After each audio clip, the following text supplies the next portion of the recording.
So have you ever been to a football game or any kind of sports game and seen one on TV where an athlete gets hurt? So such as a torn ACL or to a broken bone. But have you ever been to a rodeo and you see one of the animals get hurt? So the main question is who cares for them? Many people do not understand that horses get hurt just as easily as we do. But the most extensive process when they get hurt is them going lame.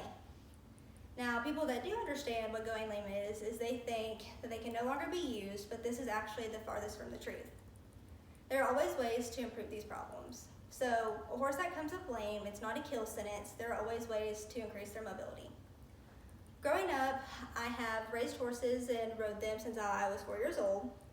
And one of my horses that I rodeoed on, he actually came up lame one day. So I've had to learn how to care and see signs of a horse going lame. So first off, I want to explain what a lame horse is, how to see signs of it, and how to treat it. So, what is lameness? A lame horse is a horse that comes up and they're not trotting, running, and all this stuff correctly, and it's usually because they are in pain. So, a horse that comes up lame is actually very common. But what we want to see is what are the causes of lameness.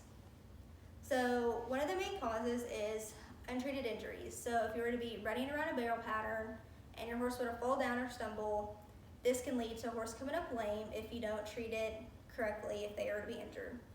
Some other reasons are bad trimming, degenerative diseases, and unacceptable riding conditions. So as that goes with is how do you prevent it or help prevent it?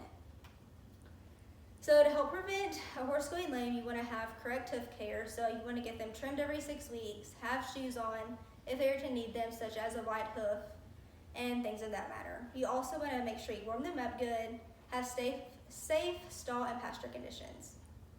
So even though a horse comes up lame, it's always best to stay on top of it from this not happening. So we have signs of lameness. So the most clear signs of lameness would be a horse coming up limping. So coming out of the pasture, if they're, given to one foot, that's usually a main cause. Another one is balking, which is where they refuse to go into the gate or refuse to jump if they are a jumping horse and things of that matter. Some other signs are decreased performance. So they're shouldering into barrels. They're just not performing as well as they usually are. And then the last one would be soreness, which you can tell when a horse is sore just as you could tell if another person was sore, another athlete that are humans like we are. Now, the last thing you can do to help with lameness is get a lameness exam. So you'll take them to the vet and they will know how to evaluate them to see where they might be hurting. But from the slightest signs of lameness to the more obvious ones, there are usually always ways to treat them.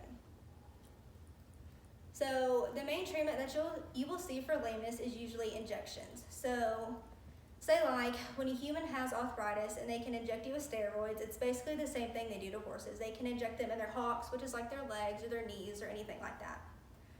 Another way to help cure it would be oral medicine. So like we take antibiotics, they can give them painkillers for their pain. One that's not given enough credit is chiropractic work. You can take them to a human chiropractor and they know how to work on horses just like they do people. And so they can come out of line in their backs, which when they straighten them, it can help with pain. And then the last, but what you don't want when a horse goes lame is you put them into retirement. It's not something that you always want, but sometimes it's what they need because they may not ever get better. So I've experienced all these types of treatments from retirement and injections to oral medications, even though it's not something that I've wanted to do exactly. So today I hope you learned about what lameness is, how to recognize it, and some treatments that are available for them. Now remember that just because your horse comes up lame, it is not the end of the world. There's always light at the end of the tunnel. So next time you see a horse, you might want to give them some time and consideration that they are just like human athletes and give them the credit that they deserve. Thank you.